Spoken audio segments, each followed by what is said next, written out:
Welcome back, and thanks for joining Ty the Gun Guy.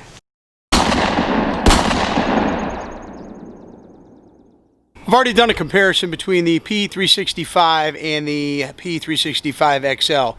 Now let's go take a look at the P365 versus the Springfield Hellcat. Let's go take a look.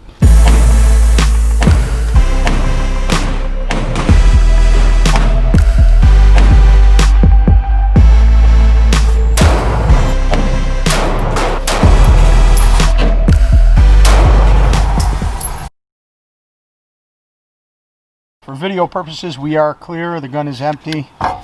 Magazine is empty. This is the P365 regular here. For size comparison, the overall length on the 365 is 5.8 inches. And the overall length for the Hellcat is 6 inches. So the width on the 365 you can see is under 1 inch. They do say it is 1 inch, and that could probably be with the slide release and that type of stuff. But the actual width up top is under 1 inch. And on the Hellcat, it is width of 1 inch as well. So one thing I really do like, the slide release and the mag release, pretty easy to get to. It works, but yet it doesn't stick out. It's not going to catch on anything. That's definitely a nice feature. Barrel length on the 365 is 3.1 inches. And the Hellcat has 3-inch barrel.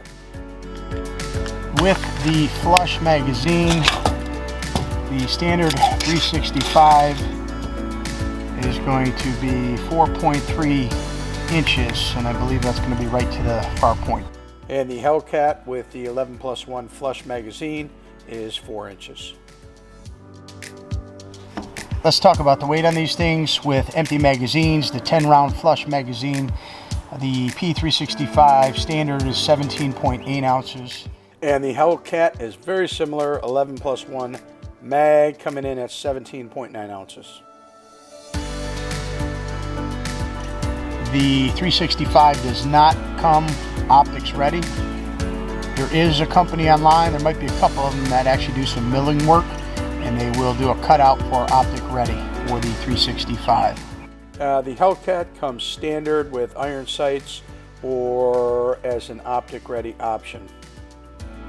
SIG's got the X-ray 3 day night sight, so the front's wrapped in green high vis around the night sight.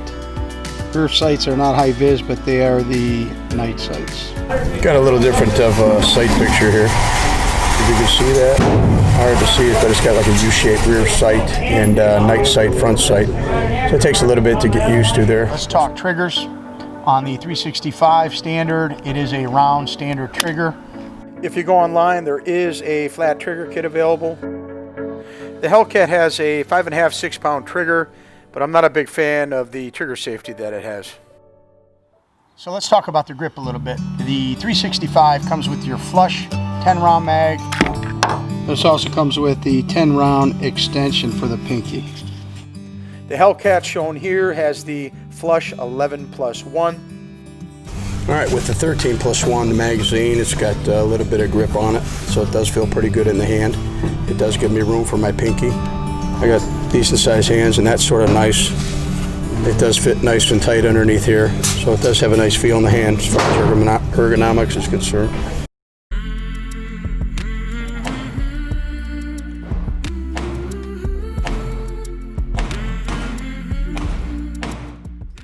The P365 was definitely a better shooter, more accurate, and had less felt recoil.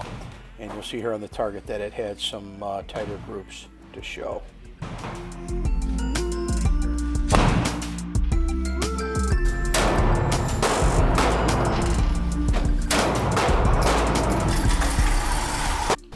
You might be able to tell here that this felt a little snappier, a little more felt recoil, and my grouping was not as tight as the P365.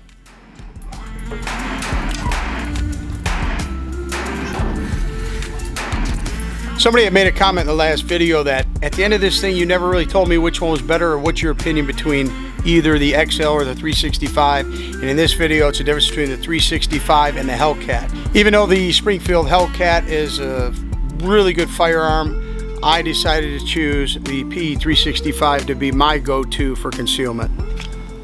They've got some really good options available today. Get out there to the store, get to the range, get to the rental counter, try them out, get one in the hand.